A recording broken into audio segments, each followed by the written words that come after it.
Kung ikaw ay isang Aris, isa ka sa pinakaswerteng tao sa 2026. Mga kaibigan, kung kayo ay pinanganak mula March 21 hanggang April 19, ikaw ay isang Aris at isa ka sa pinakaswerteng zodiac sign sa 2026. Ayon sa astrology, ang ruling planet ng Aris na Mars ay gagawa ng momentum para makabuelo ang mga Aris sa paparating na bagong taon at makapag-attract ng swerte. Ang kasabihan na strike while the iron is hot ay bagay na bagay sa mga Aris sa taong 2026 dahil sa sandamakmak na proyekto at opportunity ang darating sa buhay nyo. Asahan din daw na may malaking tsansang makapagsimula kayo ng brand o negosyo na kahit marami kayong kakumpetensya dito ay mangingibabaw pa rin yung galing sa inyo.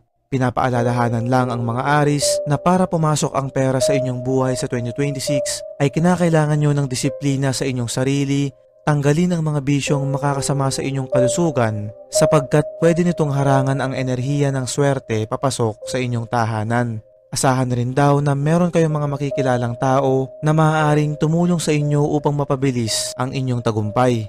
Kailangan ng mga Aris na sumabay sa agos ng enerhiya ng Fire Horse pero dapat hindi ka pa rin padalos-dalos sa desisyon. Kaya naman para sa mga Aris dyan, sabay-sabay nyo itong i-manifest sa comment section para sa napakagandang bagong taon.